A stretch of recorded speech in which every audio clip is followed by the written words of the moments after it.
আসলাম, আপনাদের সামনে পড়লাম। আল্লাহ পাক এখানে আগে আমাদেরকে, তারপরে আমাদের সন্তান সন্ততিদেরকে জাহান্নামের আগুন থেকে বাঁচতে এবং বাঁচাতে বললেন। আলহামদুলিল্লাহ নাহমাদুহু ওয়া নাস্তাঈনুহু ওয়া নাস্তাগফিরুহু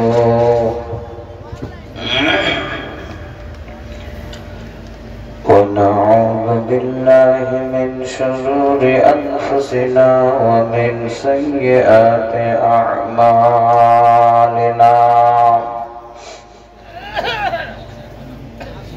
من يهده الله فلا مضل له ومن يضلل فلا هادي له وأشهد أن لا إله إلا الله وحده لا شريك له وأشهد أن محمدًا عبده ورسوله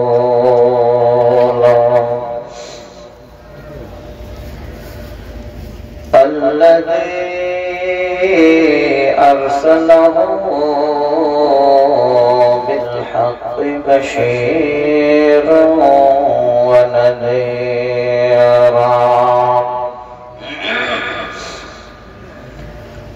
وداعيا إلى الله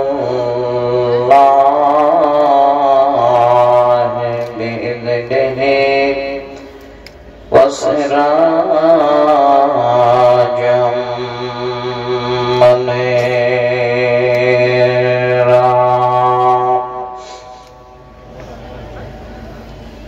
أعوذ بالله من الشيطان الرجيم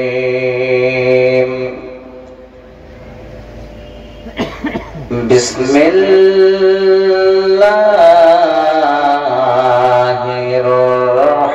الرحمن الرحيم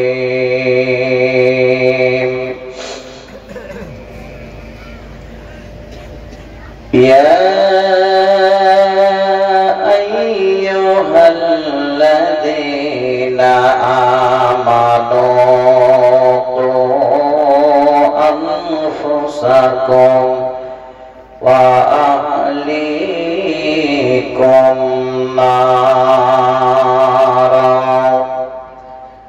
وقودها الناس والحجارة عليها ملائكة غلاظ شداد لا يعصون الله ما أمرهم ويفعلون ما يؤمرون.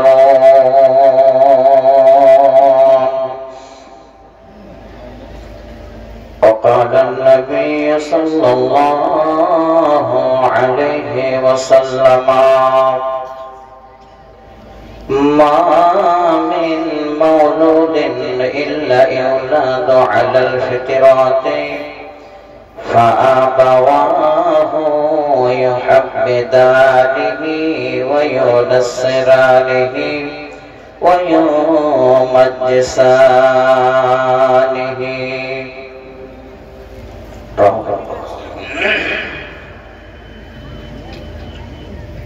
দয়াল আল্লাহ রে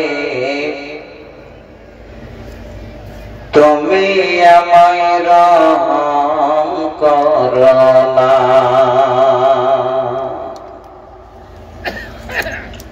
তুমি রহমান তুমি রহিম তুমি মেহেরবান দয়াল আল্লাহ রে তুমি আমায় রহম করো না। মৌতের যখন অর্ডার হবে, আজরাইল সে বুকে বসবে, যতই করো অনয় বিনয়, তবু তোমায় ছাড়বে না। দয়াল আল্লাহ রে, তুমি আমায় রহম করো না। রূহটাকে যখন নিয়ে যাবে, মা জননী কতই কাঁদবে, যতই তুমি ক্রন্দন করো, তবু তোমার কান্না শুনবে না। দয়াল আল্লাহ রে, তুমি আমায় রহম করো না। লাশটাকে যখন গোসল দিবে, তখন তাকে কতই লাগবে, বুক ফুটবে মুখ ফুটবে না। দয়াল রে, তুমি আমায় রহম করো না।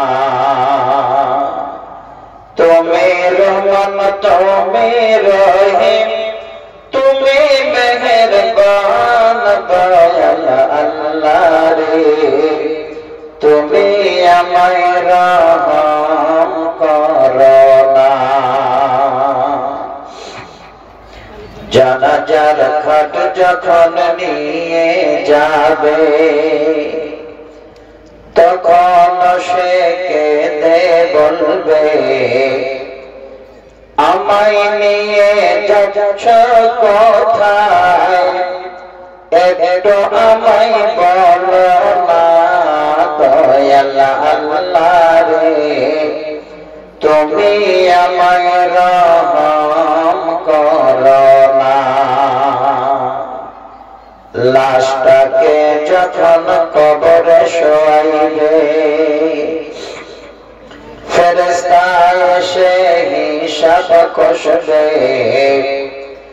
পরীক্ষাতে পাশ করতে পারলে জান্নাত হবে ঠিকানা। দয়াল আল্লাহ রে, তুমি আমায় রহম করো না। তুমি রহমান, তুমি রহিম, তুমি মেহেরবান। দয়াল আল্লাহ রে, তুমি আমায় রহম করো না।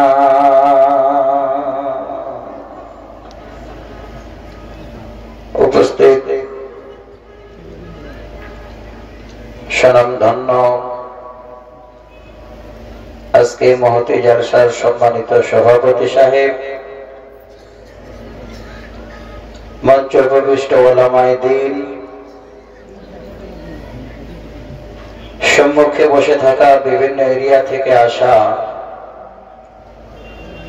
আমার সকল প্রাণ প্রিয় বয়োজ্যেষ্ঠ বৈকনিষ্ঠ শ্রোতা মন্ডলী, পর্দার আড়ালে বসে থাকা পর্দা নাসিনা অবলা সরলা মা খালা বোন অবনামেরা, সর্বাগ্রে সে রব্বুল আলামিনের কাছে একবার শুকর গুজার করি, যিনি এত টাইম পর্যন্ত আমাদের এখানে বসে কোরআন শোনার সুযোগ দিয়েছেন, যিনি আমাদের শারীরিক সুস্থতা রেখে এখানে কোরআন এবং সহিহ সুন্নাহর মজলিসে বসে তিনার বাণী শ্রবণের জন্য আমাদের কর্ণধারাকে খুলে রেখেছেন। সেই মনিবের দরবারে অন্তরের অন্তরস্থল থেকে একবার শুকরিয়া জানাই। পুরুষেরা উচ্চ স্বরে, মায়েরা মনে মনে একবার বলি আলহামদুলিল্লাহ। দরুদ দরুদ ও সালাম অবতীর্ণ হোক মা আমিনার দুলাল নবী কুলের শিরোমণি আব্দুল্লাহর লক্ত জিগর জনাবে মুহাম্মদ রাসূলুল্লাহ সাল্লাল্লাহু আলাইহি ওয়াসাল্লামের উপর শত কোটি শান্তি ধারা বর্ষিত হোক। আল্লাহুম্মা আমিন। আল্লাহুম্মা সাল্লি আলাইহি আল্লাহুম্মা বারিক আলাইহি। ব্রাদার ইসলাম, আপনাদের এই ইলামি মাদ্রাসা দীর্ঘদিনের মাদ্রাসা, আল্লাহ দিয়েছেন অনেক উন্নত হয়েছে। আমার মনে পড়ছে এই ইলামি মাদ্রাসা একবার আমি জালসে এসেছিলাম প্রায় 15-16 বছর আগে। ওই মাদ্রাসার বাউন্ডারির ভিতরেতেই জালসাটা হয়েছিল অনেক দিন আগে। সেদিনও আমি একটা মেন টাইম পেয়েছিলাম, কিছুটা সময় আপনাদের কাছে অতিবাহিত করেছিলাম। আজকে আল্লাহ পাক আবারও হয়তো আপনাদের সঙ্গে মোলাকাত করাবে, তাই আল্লাহ আমাকে এখানে পৌঁছায় দিয়েছেন। আমি সকলকে অনুরোধ করব, পৃথিবীর বুকে যতদিন এই মাদ্রাসাগুলো থাকবে, আমরা আমাদের জীবনে যেটা প্রাথমিক শিক্ষা আল্লাহকে রাজি করার জন্য করতে পারি, সেই শিক্ষাগুলো কিন্তু ইনশাআল্লাহ আমরা সবাই পাবো। যারা আসবেন ওনারাও পাবেন, যারা চলে গেছেন ওনারাও পেয়েছিলেন। তো আজকে আমি কয়েকটা কথা আপনাদের সামনে শেষে বলবো। যারা শেষে বসে আছেন দয়া করে কিছু কথাগুলো একটু আপনারা ভালো করে শ্রবণ করবেন। আশা করি আপনাদের কাজে দেবে, বিফল আপনাদের যাবে না। এই সময়টা আপনাদের আমি নষ্ট করব না। আমি আপনাদের সামনে এই মাদ্রাসাটাকে কেন্দ্র করে আমরা যে আল্লাহর বান্দা, আল্লাহ যে আমাদের মানুষ করে দুনিয়াতে পাঠিয়েছেন, এই মনুষ্যত্ব গুলো যেন আমরা সঠিক ভাবে করতে পাই, মানুষের যেন মনুষ্যত্ব থাকে, কিভাবে এই সুন্দর চেহারাটার মনুষ্যত্ব ফিরে পাওয়া যায়, সেই কথাগুলো বুঝাবার জন্য কোরআন এবং সহিহ সুন্নাহ থেকে আমি বেছে বেছে কিছু কথা আপনাদের সামনে বলবো। আশা করি যদি আমরা নারী পুরুষ নির্বিশেষে মেনে নিতে পারি, তাহলে বর্তমান যে ছেলেমেয়েরা উশৃঙ্খল ভাবে বাবার কথা ধরে না, মার কথা ধরে না, বন্ধু বান্ধব নিয়ে পাগল, মোবাইল নিয়ে পাগল, যদি একটু আমরা কেয়ার করি, একটু যদি গাইড করি, তাহলে ইনশাআল্লাহ আগামী দিনে যে বাচ্চাগুলো আসবেন, যে বাচ্চাগুলো ছোট আছে, আশা করি সেই বাচ্চাগুলো এত খারাপ জায়গায় পৌঁছাবে না। এত খারাপ জায়গায় পৌঁছে যাওয়ার অনেকগুলো কারণ আছে। এক নম্বর কারণ হলো যিনি আমাদের স্রষ্টা, কথাগুলো একটু নেবেন ভালো করে, যিনি আমাদের সৃষ্টি করেছে, যিনি আমাদের রুজি দাতা, যিনি আমাদের সব কিছু যোগান, সেই মালিককে বর্তমানে আমরা সঠিকভাবে আমরা তিনাকে রাজি করতে পারি না। তাই আজকে আমাদের কাছ থেকে এই ছেলে মেয়েরা বেয়ারা হয়ে যাচ্ছে। আমি আপনাদের অনুরোধ করব, আমি যে বিষয় বা টপিকের উপরে কথা বলবো, আপনারা যেহেতু উর্দু ভাষী মানুষ খুবই বুঝেন, যেহেতু এটা ঝাড়খণ্ড, বিষয়টাকে আমি ছোট করে আপনাদের বলে রাখি। আমার বিষয়টার নাম হলো তারবিয়াতে আওলাদ। সেই বিষয়টাকে কেন্দ্র করে আল্লাহর কোরআন থেকে সূরা তাহরিম নামে একটি সূরা, একটি আয়াত পড়েছি, আয়াত নাম্বার 6। সহিহ বুখারী থেকে ছোট্ট একটা হাদিস আমি পরিবেশন করলাম।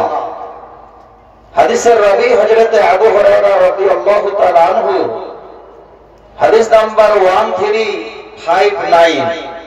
1359। আজকে 1 ঘন্টা সময় আমি আপনাদের কাছে ভিক্ষে যাচ্ছি, যদি আপনারা সময়টা আমাকে দেন।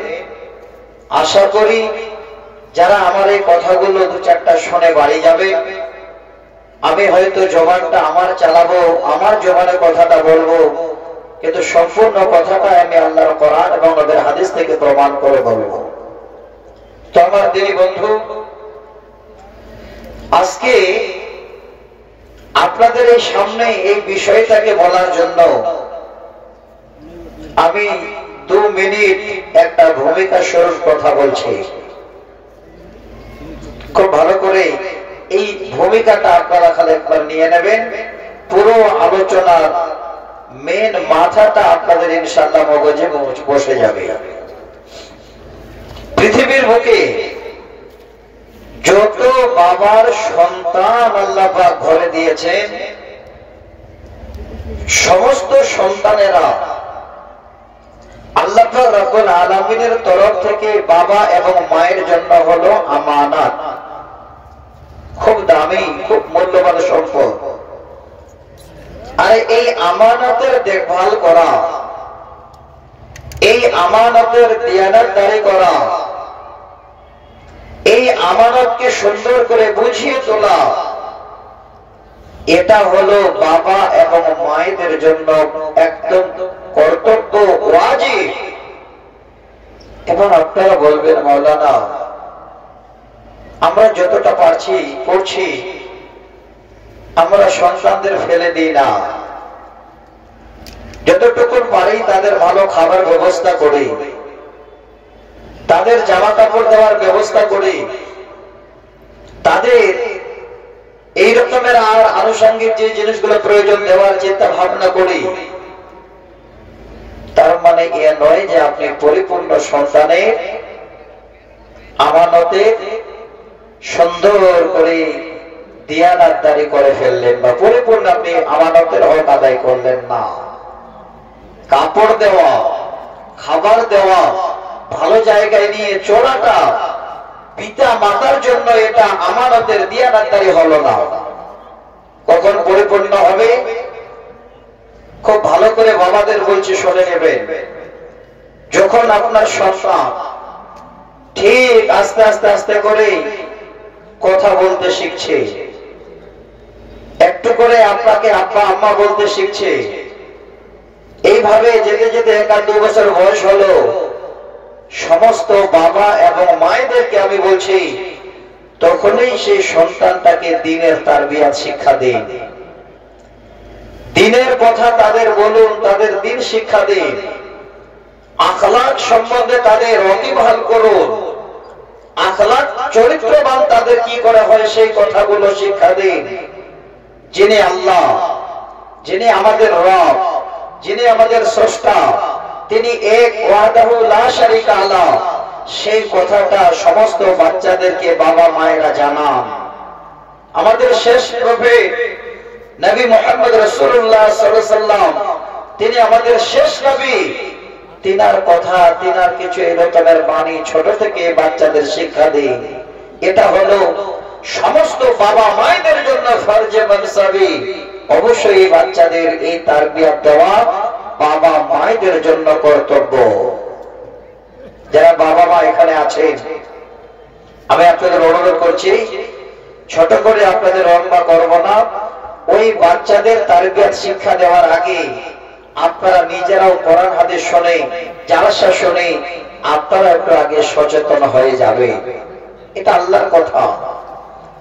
আগে আপনারা সচেতন হন, ভালো হন, জাহান্নাম থেকে বাঁচুন।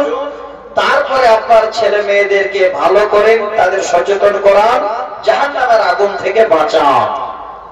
আল্লাহ বলছে সূরা তাহরীম আয়াত নাম্বার 6, আল্লাহ পাক বলেন, বিসমিল্লাহির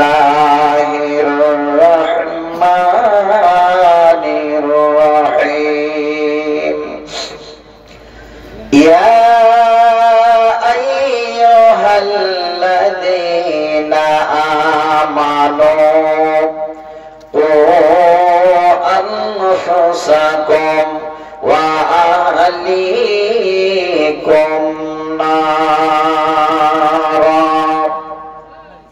ইমানদার বান্দারা যারা তোমরা আমাকে আল্লাহ বলে স্বীকার করেছো, হে বিশ্বাসী বান্দারা যারা আমাকে আল্লাহ বলে বিশ্বাস করেছো, কু আনফুসাকুম ওয়া আহলিকুম নারা। আল্লাহ বলেন বান্দারে তোমরা আগে নিজেরাই বাঁচো, তারপরে তোমার আহাল পরিবারকে জাহান্নামের আগুন থেকে বাঁচাও। এই শব্দ দুটো মাথায় রাখবেন। এই শব্দ দুটোর উপরে যতগুলো আমি হাদিস আপনাদের সামনে তুলে দেব, এই শব্দ দুটোই থাকবে আমার মেন একটা হেডলাইন, আর প্রত্যেকটাই শব্দের সঙ্গে হাদিসের মুনাসেবাত থাকবে ইনশাআল্লাহ। এই শব্দ দুটো এত দামি আমাদের জীবনের জন্য, সন্তান সন্ততিদের জন্য আল্লাহ পাক আমাদের সতর্ক বাণী দিলেন, আগে তোমরা নিজে বাঁচো বা তোমরা নিজে নিজের নাফসকে রক্ষা করো, তারপরে তোমার সন্তান সন্ততি থেকে জাহান্নামের আগুন থেকে রক্ষা করো। আল্লাহ কেন বলছেন? পরের শব্দে আল্লাহ বলছে وقودها الناس والحجارة। আল্লাহ বলেন বান্দারে এই জন্য তোমাকে তোমার পরিবারকে জাহান্নামের আগুন থেকে আমি বাঁচতে বললাম, বাঁচাতে বললাম। আমার জাহান্নামের ইন্ধন আমি আল্লাহ মানুষ এবং পাথর দ্বারাই করব। জাহান্নামের ইন্ধন হবে মানুষ এবং পাথর দিয়ে। আল্লাহ পাক এইটুকু আমাদের সতর্ক বাণী দিলেন।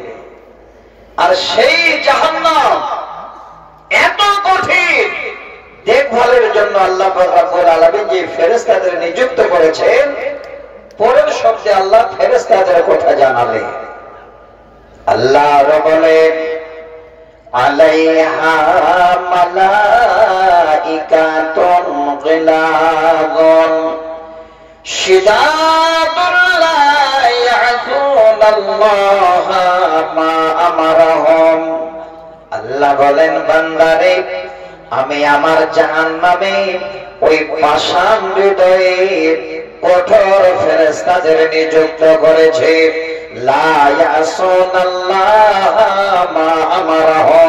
তারা আমার কথার কিঞ্চিত পরিমাণ কোন অমান্য করে না।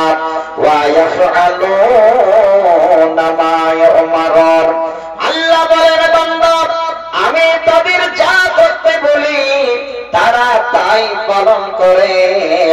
এখানে শেষ শব্দটা আমার নেওয়ার উদ্দেশ্য নয়, আমার যেটা নেওয়ার উদ্দেশ্য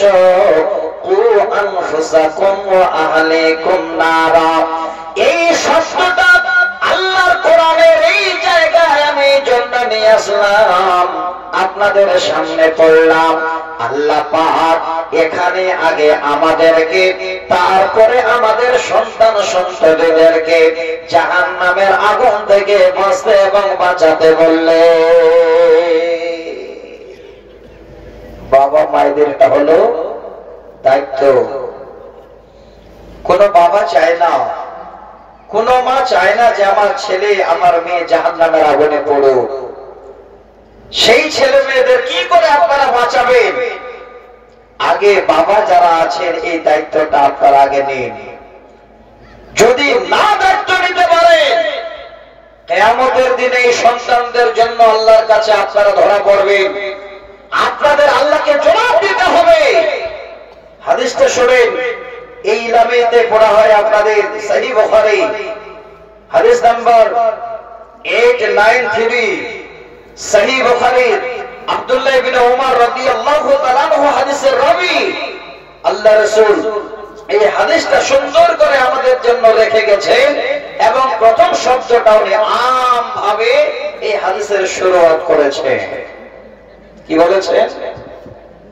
নবীজি বলেন কুল্লুকুম রাইন ওয়া কুল্লুকুম মাসউলুন আন রাইয়াতিহি।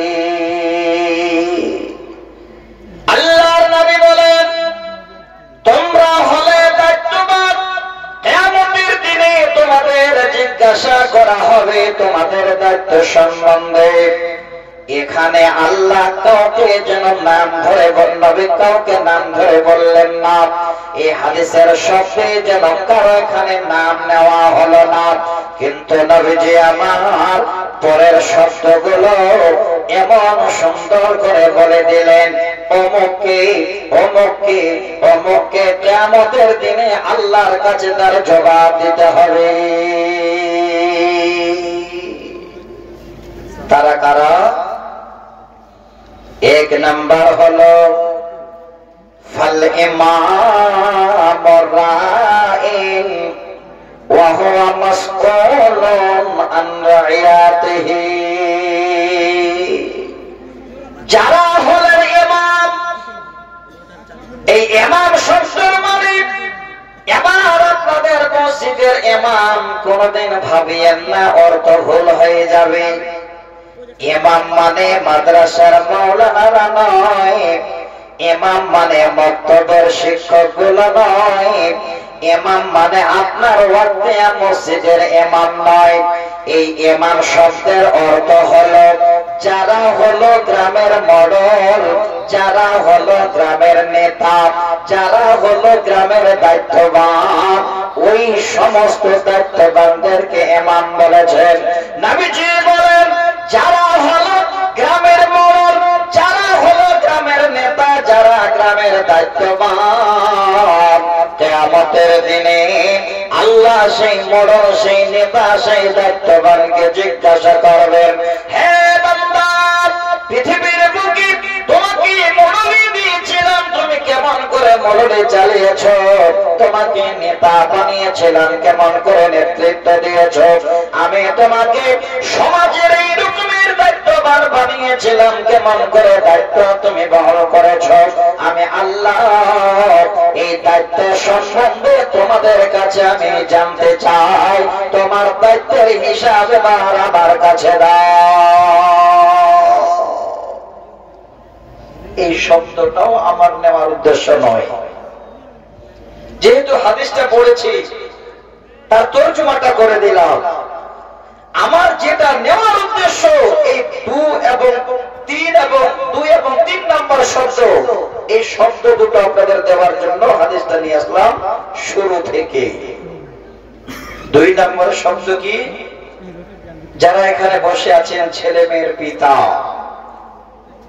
আমি আপনাদের অনুরোধ করছি শব্দটা শুনে ভুলে যাবেন না, একটু চিন্তা ভাবনা করবেন। নবীজি বলেন والرجل راع في أهله وهو مسؤول عن رعيته। আল্লাহর নবী বলেন যারা হলো আহলের মাথা, অর্থাৎ যারা হলো পরিবারের দায়িত্ববান, কিয়ামতের দিনে ওই দায়িত্ববানকে আল্লাহ পাক যেন জিজ্ঞাসা করবে।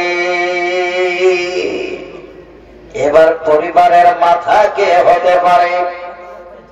আপনারা নিজেরা একবার ভাবুন, আপনার বাড়ি আছে, আপনার বাড়িতে আপনার 4 ছেলে আছে, 3 মেয়ে আছে, আপনার বিবি আছে, আর আপনি আছেন। এই সমস্ত লোকজনদের নিয়ে একটা সুন্দর পরিবার, আর এই পরিবারের এবার মেন মালিক কে হতে পারে? হে ভাই, হে বাবা, এই পরিবারের মেন মালিকটা হবে আপনার আমার মতো যারা পিতা। আল্লাহর নবী সেই পিতাদেরকে ইঙ্গিত করছেন, সেই দায়িত্ববানদের বলছেন ওয়াররাজুলু রাইন ফি আহলিহি ওয়া হুয়া মাসউলুন আন রাইয়াতিহি।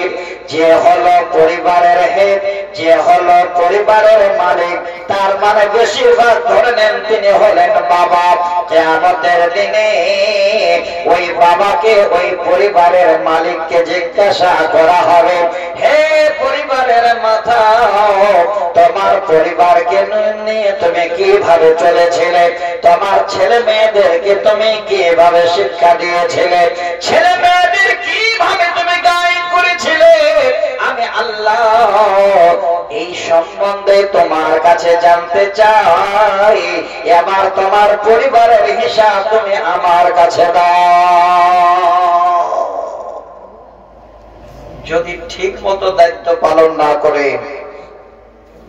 আপনি বাবা, আপনার ছেলে, আপনার মেয়ে এই দায়িত্ব যদি ছেলে মেয়ের বহন না করেন, আর এই জালসা নামক জায়গায় এসে যদি কোন রকমের গুনাহ করে, পাপ করে, বাবা প্রস্তুত থাকেন ওই ছেলে মেয়েদের গুনার জবাবটা বাবা আপনাকে কিয়ামতের দিনে দিতে হবে। অতএব এখনো টাইম আছে, পিতা হিসাবে দায়িত্ব পালন করুন। ঠিক মতো করে যদি পিতারা আমরা দায়িত্ব পালন করি, আমি শুনলাম আস্তে আস্তে দোকান বসা বন্ধ, কিন্তু দোকান বসেছে অন্য জায়গায়। আপনি যদি পিতা হিসাবে আপনার সন্তানকে ঠিক মতো গাইড করতে পারে, দোকান আপনার যেখানে বসুক, দোকানি ফাঁকা বসে থাকবে, সেই দোকানের কাছে কোন রকমের খরিদ্দার যাবে না, যদি বাবারা সচেতন হয়ে যান। আমি অনুরোধ করব, যেটা আপনারা করেছেন আলহামদুলিল্লাহ খুবই ভালো করেছেন, আর প্রয়োজন আছে এই জালসা নামে দোকান বাজার হওয়া মানে ছেলে মেয়েদের বড় ধরনের একটা মিলন মেলা তৈরি হওয়া বর্জন করুন কঠিন ভাবে। যারা ভাবছে যে একদিনে দোকান দেবো আমি এখানে না অন্য জায়গায়, আপনারা নিজেরা একটু সতর্ক হন। ছেলে মেয়ে আপনাদেরও আছে, আপনাকেও আল্লাহর কাছে ধরা পড়তে হবে। এই একটা দিন যদি আপনারা কোরআন হাদিসের মাহফিলকে বেইজ্জত করেছেন, কোরআন হাদিস থেকে দূরে সরে গেছে, কিয়ামতের দিনে আপনাকে সেদিন এটারও জবাব দিতে হবে। আমি অনুরোধ করছি এই কমিটিকে, আল্লাহর জন্য যে কমিটি ছিলেন কবরে চলে গেছেন, যিনারা আছেন, আগামীতে যিনারা আসবেন, সকলকে আল্লাহ তুমি সঠিক পথের দিশা দিয়ে এই মাদ্রাসার আল্লাহ বড় ধরনের দায়িত্ববান করে তাদের রাখিও। একবার উচ্চ স্বরে পড়া যাবেন আল্লাহুম্মা আমিন। আমি অনুরোধ করবো আপনাদের নিজেরা একটু সতর্ক হন, আশা করি অনেক কাজ হবে। এবার যে জায়গাটা আপনাদের দিতে চাচ্ছিলাম কতটা নেবে, তাহলে যারা বাবা, যদি ঠিক মতো আপনি ছেলেদের দ্বীনি তারবিয়াত না দেন, ঠিক মতো ছেলেদের চরিত্রবান না করে, তাদের ছোট থেকে এই রকমের দায়িত্ব বহন না করে শিক্ষা দেন, তাহলে বাবা কিয়ামতের দিনে আপনার হালাত খারাপ, আল্লাহকে তার জবাব দিতে হবে। তাহলে বাবা ধরা পড়ে গেলে, এবার আসে পর্দার আড়ালে মায়েরা বসে আছেন, ওনারা ভাবলেন গ্রামের মোড়ল ধরা পড়লো, বাড়ির মালিক ধরা পড়লো, মা আপনারা বেঁচে থাকলেন না, আপনাদেরকেও ধরা পড়তে হবে। আপনারাও বড় ধরনের দায়িত্ববান, কিয়ামতের দিনে আল্লাহ আপনাদেরকেও জিজ্ঞাসা করবে কোন টাইমের দায়িত্ব আল্লাহ আপনাদের দিয়েছেন। হাদিসের শব্দটা বলার আগে আমি আপনাদের বুঝাবার জন্য বলছি, আপনার স্বামী রাত দিন 24 ঘন্টা আপনাকে, আপনার ছেলে মেয়েকে সুন্দর করে দিনে শিক্ষা দিতে গিয়ে তাদের সঙ্গে সারা দিন রাত 24 ঘন্টা থাকতে পারেন না। আল্লাহ পুরুষদের ইনকামের জন্য বানিয়েছে, ইনকাম করার প্রয়োজন আছে, পুরুষদের ঘর গৃহস্থী আছে। এবার আপনাদের মতো স্বামীরা, হে বাপ, আপনারা শুনবেন, যিনারা মা বসে আছেন আপনাদেরকে বলছি, মাইরে আমার, সকাল যখন হলো আপনার বাড়িটা সুন্দর করে স্বামী আপনাকে দিলেন, ছেলে মেয়ে দায়িত্ব দিলেন, সকাল 7টার সময় মাঠে চলে গেলেন জমি চাষ করার জন্য। যারা রাজমিস্ত্রির জোগাড়ে দেয়, রাজমিস্ত্রির কাজ করে, তারাও যেন বেরিয়ে গেল। যারা ব্যবসা করেন ওনারা ব্যবসায় বেরিয়ে গেলেন। যিনারা নকরি করেন, নকরি করার জন্য স্কুলে চলে গেলেন। ওরে মা, ভালো করে হিসাবটা বুঝিয়ে দিচ্ছে রে মা, আপনার স্বামী যখনই আপনার ঘর থেকে বেরিয়ে গেল, 4-5-10 ঘন্টা বাড়ি না ফিরছে, ওই টাইমটার মালিক হলেন আপনি। কিয়ামতের দিনে ওই টাইম সম্বন্ধে আল্লাহ আপনাকে জিজ্ঞাসা করবে। আরো কি জিজ্ঞাসা করবেন?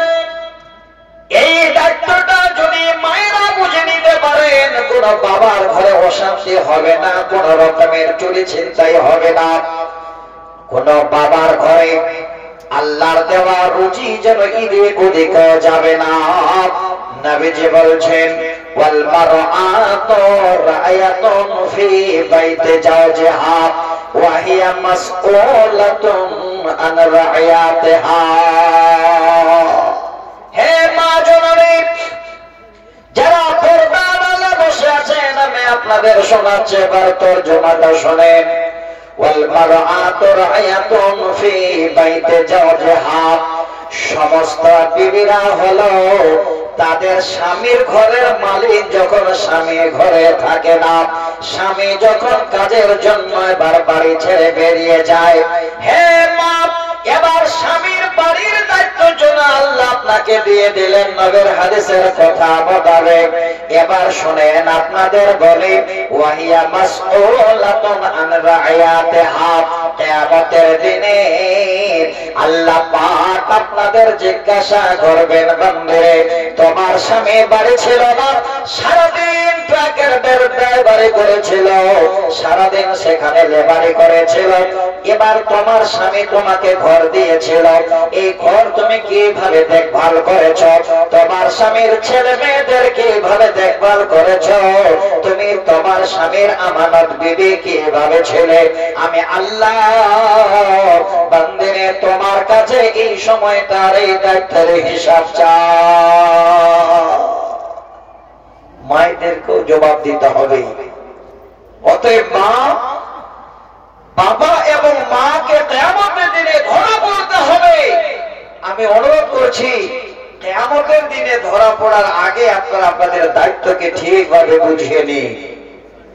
পরিবারটাকে কি করে কন্ট্রোল করতে হয়, কিভাবে সন্তানকে মানুষ করতে হয়, কিভাবে সন্তানকে দিনের শিক্ষা দিতে হয়, এই কথাগুলো সবাই আপনারা একটু চিন্তা ভাবনা করুন।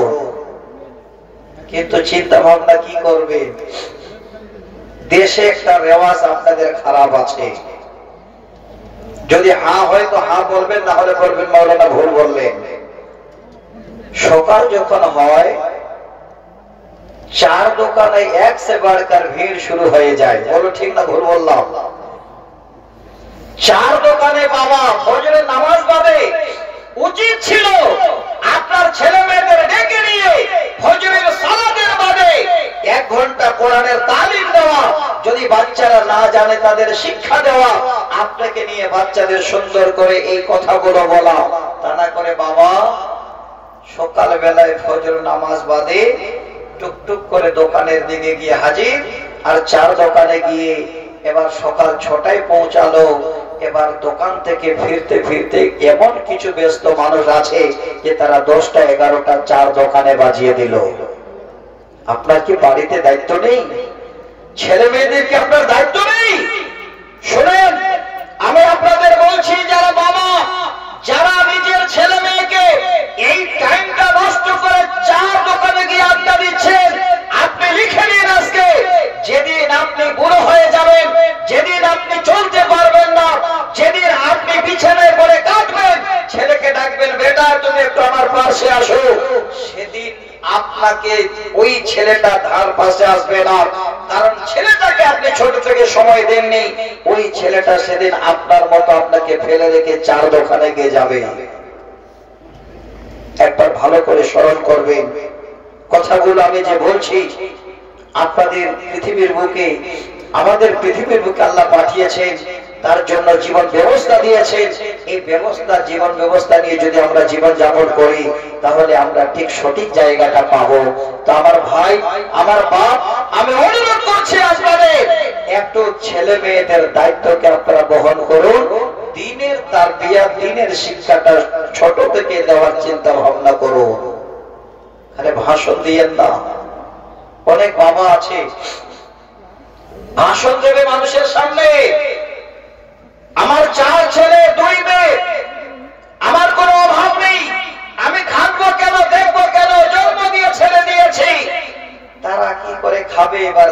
তাদের। বাবা, সহজে বাবা নামটা আল্লাহ দেননি। আপনি বাবা হয়েছেন মানে আল্লাহ আপনাকে দায়িত্ব দিয়েছে। এবার সন্তান জন্মের পরে যদি ঠিক মতো সন্তানের দেখভাল না করেছে, সন্তানকে বাবা হয়ে যদি ধোঁকা দিয়ে মারেছে, আল্লাহর জান্নাতে যাওয়ার আশা করিয়েন না। আল্লাহর জান্নাতটা আপনাদের মতো বাবাদের জন্য হারাম। সহিহ বুখারীর হাদিস।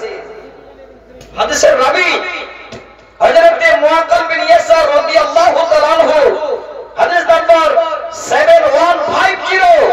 এই হাদিসে এই বাবাদেরকে সতর্কবাণী আল্লাহ রাসূল দিয়েছে। নবীজি বলেছে, মা মিন আবদিন ইয়াস্তারইহিল্লাহু রা'য়াতান ইয়ামুতু ইয়ামা ইয়ামুতু ওয়া হুয়া গাশুন লিরা'য়াতিহি ইল্লা হারামাল্লাহু আলাইহিল জান্নাত। নবীজি বলেন, পৃথিবীর বুকে যে বাবাদের ছেলে মেয়ে সন্তান সন্ততি দিয়েছেন আর আল্লাহ তাকে মালিক বানিয়েছেন, দায়িত্ব দিয়েছেন, সেই বাবা যদি শুরু থেকে ছেলেদের নিগরানি না করে, পরিবারের যদি দেখভাল না করে, দায়িত্ব ছেড়ে দায়িত্ব না নাই, ছেলে মেয়েকে বেপরোয়া করে ছেড়ে দেয়, এইভাবে ছেলেরা মেয়েরা যেন চলতে ফিরতে এইভাবে মানুষ হয়ে গেল। ইয়ামুতু ইয়ামা ইয়ামুতু ওয়া হুয়া গাশুন লিরা'য়াতিহি। নবীজি বলছেন, সেই পিতা যদি এবার ছেলে মেয়েদের ধোঁকা দিয়ে মারা গেল, সঠিকভাবে ছেলেদের তারবিয়ত দিল না, সঠিকভাবে ছেলে মেয়েদের দেখভাল করল না, সঠিকভাবে ছেলেদের জন্য সুন্দর করে তার ওয়ারিস বুঝিয়ে দিল না, ছেলে মেয়েদের পিছনে যেন বাবা লক্ষ্য করল না, ছেলে মেয়েদের ধোঁকা দিয়ে মারা গেল, নবীজি বলেন, ইল্লা হারামাল্লাহু আলাইহিল জান্নাহ। ওই বাবার জন্য, ওই পিতার জন্য আল্লাহর জান্নাতটা যেন এবার বাবার জন্য হারাম। দায়িত্ব নিতে হবে। একটু তৈরি হন। আপনাদের এরিয়াতে কত সুন্দর সুন্দর মাদ্রাসা আছে, কত সুন্দর স্কুল আছে, কত সুন্দর কলেজ আছে। সেই জায়গাগুলোতে ছেলেদের আপনাকে কি করে আগে বাড়িয়ে দিয়ে মানুষের মতো মানুষ তৈরি করা যায়, ঠিক সঠিক শিক্ষাটা কি করে তারা পায়, এই দায়িত্ব বাবা মায়েদের। আমি অনুরোধ করছি, যদি একটু কষ্ট করেন, একটু মেহনত করেন, যদি ঠিক মতো আপনি একটা দিনদার ইমানদার নেককার ছেলে তৈরি করতে পারেন, বাবা আপনার থেকে খুশি, আপনার থেকে ভালো সুসংবাদ পৃথিবীর বুকে আর কেউ পাবে না। শোনেন, সহিহ মুসলিমের হাদিস, আপনাদের মাদ্রাসায় ছাত্রদের পড়া হয়। হযরত আবু হুরায়রা হাদিসের রাবী, হাদিস নাম্বার 1361। আল্লাহ রাসূল বলছে, ইযা মাতাল ইনসানু ইনকাতা আনহু আমালুহু ইল্লা মিন সালাসিন সাদাকাতিন জারিয়াতিন আও ইলমিন ইনতাফাহু বিহি আও ওয়ালাদিন সালিহিন ইয়াদউ লাহু। আমার পুরো হাদিসটা নেবার উদ্দেশ্য নয়, আমি আপনাদের শেষ সত্যটা শোনাবো। একজন নেককার সন্তান তৈরি করতে পারলে বাবা আপনি কত বড় লাভবান। আর যদি আপনি চিন্তা ভাবনা না করেন, তাহলে আপনার হালাত কি হবে। একটা কবিতা শোনাই মাঝে, মানুষ কই যায় রে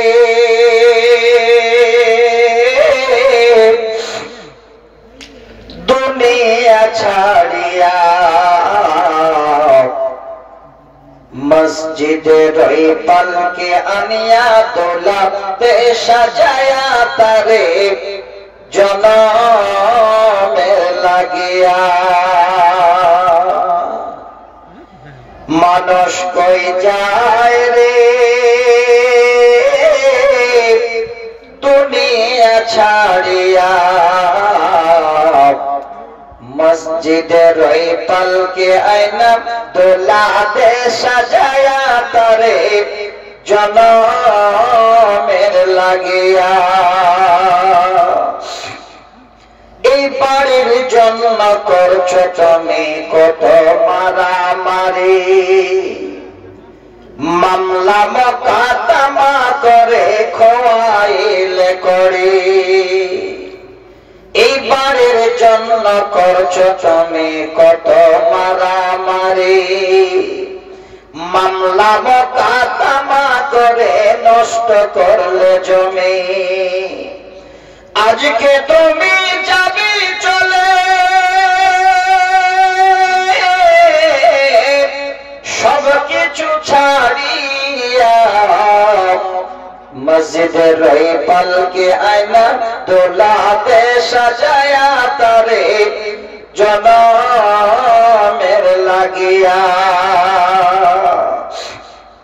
ছেলে মেয়ে নববধূর প্রেমেতে পড়িয়া, নামাজ রোজা সব ছাড়িলাম দুনিয়ায় আসিয়া। নববধূ ছেলে মেয়ের প্রেমেতে মাতিয়া, নামাজ রোজা সব ছাড়িলাম দুনিয়ায় আসিয়া। সেই ছেলেরাই গোসল দিবে মুশারি টানাইয়া, মসজিদের ওই পালকে আয়না দোলা দে সাজায়া তারে জনমের লাগিয়া। মানুষ কই যায় রে দুনিয়া ছাড়িয়া,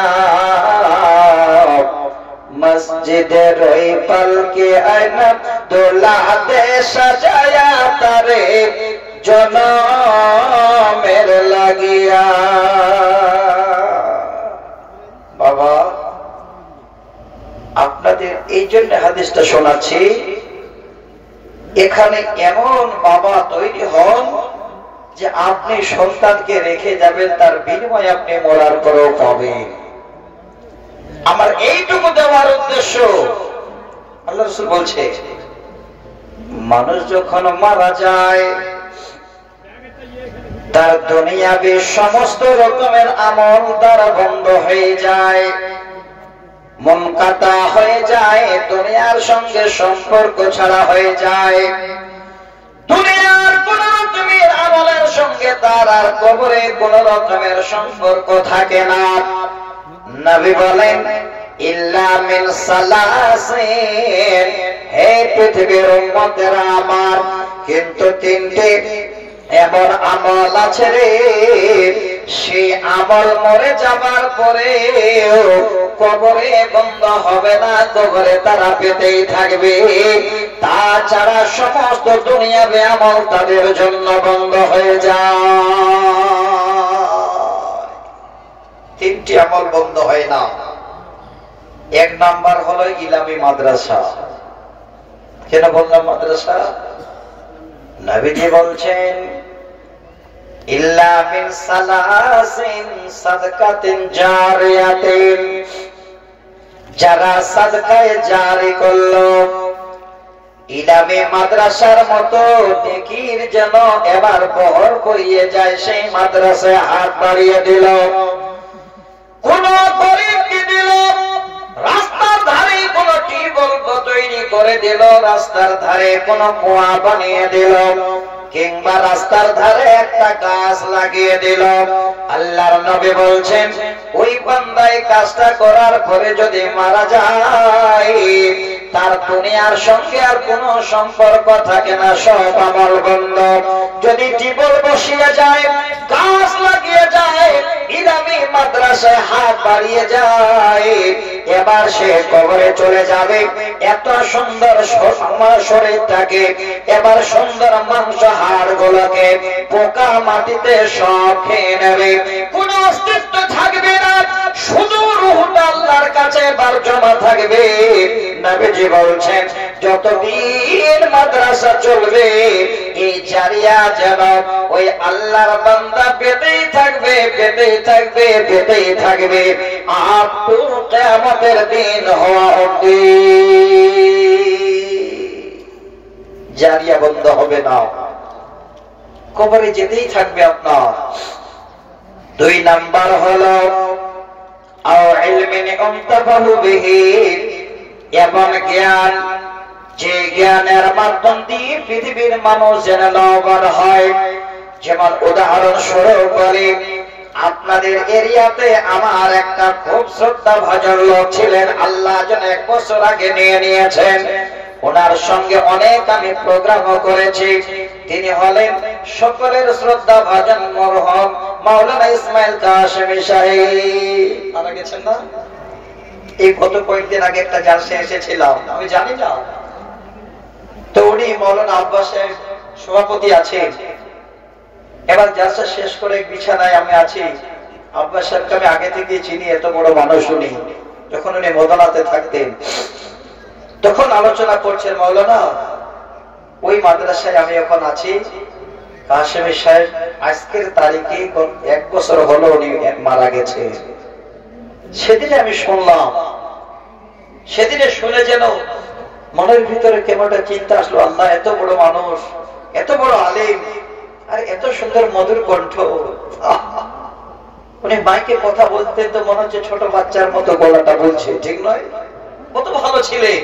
আরে আল্লাহ চলে গেছেন, কেউ থাকবো না। বাপ একটু নিজেরাই তৈরি হন, নিজের জীবনের জন্য কিছু করেন। যদি আল্লাহ আপনাকে দেওয়ার মতো ক্ষমতা দেন, একটু জীবনে আপনার জন্য কিছু করে যান, মাদ্রাসায় একটু হাত বাড়িয়ে যান। আমরা হাত বাড়ার আগে অনেক চিন্তা ভাবনা করি। একটা ইতিহাস শোনাচ্ছি, লোকজন তো বেশি নেই, ইচ্ছাও যাচ্ছে না যে কথা বলি। কয়েকজন আপনারা বসে আছেন, আপনাদেরকে শোনাচ্ছি, ভালো করে শুনবেন। আজকে শেষ করে দেব এই ইতিহাসটুকু, তাহলে একটু শোনাই আপনাদের। আচ্ছা ঠিক আছে, 1টা পর্যন্ত বলো। যে কয়টা লোক আছে আপনার ক্যাপাসিটিতে কিছু তো অবশ্যই করছি। কটা লোক গেল আর কটা লোক ছিল? হ্যাঁ আমি যখন আছি কটা ছিল, যে কয়েকজন গেছেন ওরা খালি দেখছিলেন যে প্রধান বক্তার চেহারাটা কেমন, বুঝলে? কারণ এই জায়গাটাতে যতক্ষণ মানুষের না বসবে ততক্ষণ থাকবে না। যারা কোরআন হাদিসের পাগল বসে থাকবেন ইনশাআল্লাহ। তো আপনারা অনেক দিয়েছেন, আরো দেবেন। আমি আপনাদের জীবনের জন্যই বলছি, একটু চিন্তা ভাবনা করিয়ে। ইতিহাসটা কি শোনাচ্ছি আপনাদের এই জায়গাটাকে কেন্দ্র করে। হযরতে হাইসাম বিন আদি রাদিয়াল্লাহু তাআলা আনহু তিনি বলছেন, একদিন কাবা ঘরের সামনে 3 জন লোক, 3 জন ভক্তের খুব নাম করছে। কিসের নাম? উনি সব থেকে বড় দাতা। আরেকজন বলছেন উনি সব থেকে বড় দাতা, আরেকজন বলছেন উনি সব থেকে বড় দাতা। ইতিহাসটা বলছি, আল বিদায়া ওয়ান নিহায়া একটা কিতাব আছে, সেখান থেকে সংগ্রহ করা। 11 নম্বর খণ্ডে 86 এবং 87 নম্বর পৃষ্ঠায় ইতিহাসটা লিপিবদ্ধ। আরেকটা উর্দু কিতাবের নাম বলছি, সুনাহারি আওরাত নামে একটি কিতাব আছে, সেই কিতাবের 62 নম্বর পৃষ্ঠায় ইতিহাসটা লিপিবদ্ধ। তাহলে 1 মিনিট আপনারা শুনে যাবেন যারা আছে, আশা করি যাবেন না, অবশ্যই নিজের জীবনের জন্য আপনারা চিন্তা ভাবনা করবেন। তৃতীয় জন বলছে যে উনি হলেন বড় দাতা। এইভাবে করে কথাবার্তা শুরু হলো। তাদের কথাবার্তাতে লোকজন কিছু জমা হয়ে গেল। এবার ওনারা বলছে তৃতীয় পক্ষের লোক, আপনারা একজনের কথা বলছেন যে উনি বড় দাতা, উনি বড় দাতা, এত ভক্ত আপনারা। আমরা এইভাবে দেখতে চাই না। তোমরা সেই লোকদের কাছে যাও, গিয়ে এবার হাত বাড়াও, এখনই পরিচয় হবে সব থেকে বড় দাতা কে। দেখেন, সাদকাতিন জারিয়া এই শব্দটাকে একটু নেবে, আর এই জায়গাটা ইতিহাসটা একটু স্মরণ করবে। তিনজন লোকের নাম তারা করছিল। তিনজনের মধ্যে প্রথম জন হলেন আল্লাহর নবীর ভাতিজা হযরতে আব্দুল্লাহ ইবনে জাফর। দ্বিতীয় জন হলেন হযরতে কায়েস বিন সাদ রাদিয়াল্লাহু তাআলা আনহু। তৃতীয় জন হলেন হযরতে আরাবা আউসি রাদিয়াল্লাহু তাআলা আনহু। এই তিনজন সাহাবীর যেন এবার দানের কথা ভক্তরা বলতে লাগলেন, বলে তাদের কাছে যাও। প্রথম জন চলে গেলে আব্দুল্লাহ ইবনে জাফরের কাছে। ওই সময় আব্দুল্লাহ ইবনে জাফর এইভাবে করে উঠে সওয়ার হয়েছে, হাতে একটা থলি আছে আর একটা তরবারি নিয়ে বের হচ্ছে। এবার তিনার ভক্ত গিয়া হাজির, গিয়া বলেন, ওগো আব্দুল্লাহ ইবনে জাফর, আমি আপনার কাছে এসেছি বড় মুসাফির, অসহায়, আমার পথেও শেষ হয়ে গেছে, আমার বাড়ি যাবার মতো কিছুই আমার হাতে নাই, তাই আপনার কাছে আসলাম। আপনি যদি আমাকে কিছু সাহায্য করতেন বড় উপকার হতো। হযরত আব্দুল্লাহ ইবনে জাফর বলেন, কথাটা শোনা মাত্রই আমি আবার উটের পিঠ থেকে নেমে গেলাম, আর ওই সাইলকে আমি বললাম, ভাই রে, তুমি এবার উটের পিঠে উঠে যাও, আর এই যে থলিটা দেখতে পাচ্ছ, এই থলিটা তোমাকে দিয়ে দিলাম, 400 স্বর্ণ মুদ্রা রয়েছে, আর এই তরবারি দিয়ে দিলাম। তবে এই তরবারিটা যেমন তেমন তরবারি নয়, এই তরবারিটা হলো হযরতে সাইয়্যিদানা আলী রাদিয়াল্লাহু তাআলা আনহুর তরবারি। আমি এই মুহূর্তে বের হচ্ছিলাম, তুমি হাত বাড়িয়েছো, আমি এই সমস্ত কিছু তোমাকে দিয়ে দিলাম, নিয়ে যাও। সাহাবীদের জীবন দেখে আমরা হলে কি করতাম? এক জায়গায় বের হচ্ছে, তুমি এখন আসো, যাও, ধমকি দিতাম, উট দিয়ে দিলেন, 400 স্বর্ণ মুদ্রা ছড় দিয়ে দিলেন, তরবারি দিয়ে দিলেন। এবার দ্বিতীয় জন আবার চলে গেছেন হযরতে কায়েস বিন সাদের ঘরে, আওয়াজ দিচ্ছে। ইতিমধ্যে এবার তিনি ঘুমাচ্ছেন, আর বাইরে এক দাস বসে আছে। যখন আওয়াজ দেওয়া, বাইরে এবার দাস বলছেন, ওরে আল্লাহর বান্দা, হযরতে কায়েস বিন সাদ এখন ঘুমাচ্ছেন, তিনাকে ডাক দেওয়া যাবে না, কি প্রয়োজন বলো? বলে, এই জন্য আমি এসেছিলাম, আমি একজন মুসাফির, আমার হাতে কিছুই নাই, আমার পথেও শেষ হয়ে গেছে, আমার চলার আর কিছুই নাই, তাই ওনার কাছে এসেছিলাম কিছু সাহায্যের জন্য। এবার তিনার দাস দরজায় বসেছিলেন, এই রকমের একটা চামড়ার থলি বের করে নিয়ে এসে হাতে দিয়ে দিলেন, আর বললেন, এখানে 700 স্বর্ণ মুদ্রা আছে। আওয়াজ শুনে না, এই বাইরের দিকে যতগুলো উট বাঁধানো আছে সব হলো হযরতে সাদ বিন কায়েস বিন সাদের। আপনি সেখান থেকে আপনার পছন্দ মতো একটা উট নিয়ে বেরিয়ে যান। দেখেন, গোলাম একজন আর মালিক শুয়ে আছে, 700 স্বর্ণ মুদ্রার থলি দিয়ে দিলেন, উট নিয়ে যাবার অর্ডার দিলেন, তিনি নিয়ে চলে গেলেন। কিছুক্ষণ পর সাহাবী হযরতে কায়েস বিন সাদ চেতন পেলেন, এবার ঘটনা শোনালেন, আফসোস করতে লাগলেন, তুমি কেন আমাকে জাগাওনি?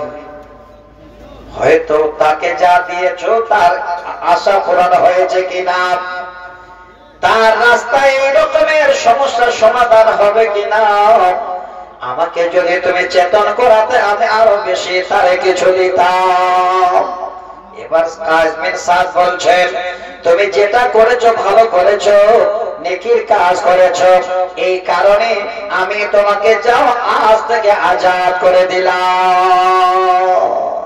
দ্বিতীয় জন ফিরে আসলে, দ্বিতীয় জন এবার যাচ্ছেন তিনার ভক্তর কাছে।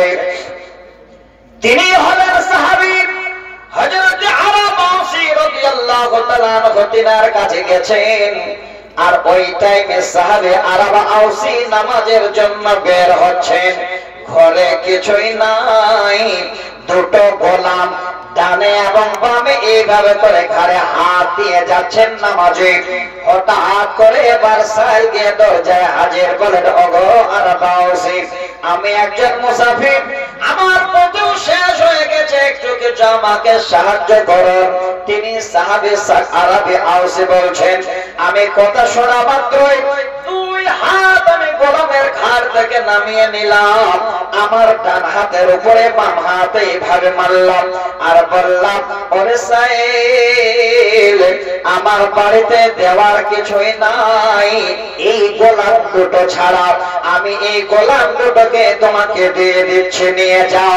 সাহেব বলছেন, মালিক, আজকে আপনার আর যেন কি হয়ে নাই, আপনি যেন বৃদ্ধ হয়ে গেছেন, চোখ দুটো আপনার অন্ধ হয়ে গেছে, আপনি এই গোলামের ঘাড়ে হাত দিয়ে মসজিদে যান আর আসেন, এই দুটো যদি আমাকে দিয়ে দেন তো মসজিদে কেমন করে যাবেন? তিনি সাহাবী বলছেন, হে আল্লাহর বান্দা, আমি তোমাকে গোলাম দুটো দিতে চেয়েছি, যদি না নাও আমি গোলাম দুটোকে আজাদ করে দেব। এবার বলো তোমার খুশি, যদি তুমি নেও, নেওয়ার পরে যদি আজাদ করে দাও আমার কিছু করার নাই। কত বড় দানি একবার চিন্তা করো। গোলাম দুটো দিয়ে দিলেন, এবার তিনি দেওয়াল ধরে ধরে অন্ধ সাহাবী মসজিদে যাচ্ছেন আর আসছেন। আমি যেটা বুঝাতে চাইলাম, তিনজন এবার ফিরে আসলেন, কে বড় দানি। এবার ভক্তরা জানাতে শুরু করলেন, এবার কাবা ঘরের সামনে যেন সব থেকে দানি বলে পরিচয় পাওয়া গেল। হযরতে আরাবাসী রাদিয়াল্লাহু তাআলা আনহুর নামটা এক নম্বরে উঠল। কিছুই নেই, দুটো গোলামও দিয়ে দিলে। অন্ধ সাহাবী দেওয়াল ধরে ধরে মসজিদে আছে। তো আমার ভাই, হে বন্ধু, শেষে যারা বসে আছেন আপনারা ভাগ্যবান। আমি আপনাদের অনুরোধ করছি, শেষ সময় এমন কিছু দান দেন যে দানটা হযরতে আরাবাসীর মতো আল্লাহ যেন আপনাদের কবুল করেন। ভাইজান, কে আছে, কোন আল্লাহর বান্দা আছে যে আজকে একটু হাত বাড়াবেন আল্লাহর ওয়াস্তে? 1000, 2000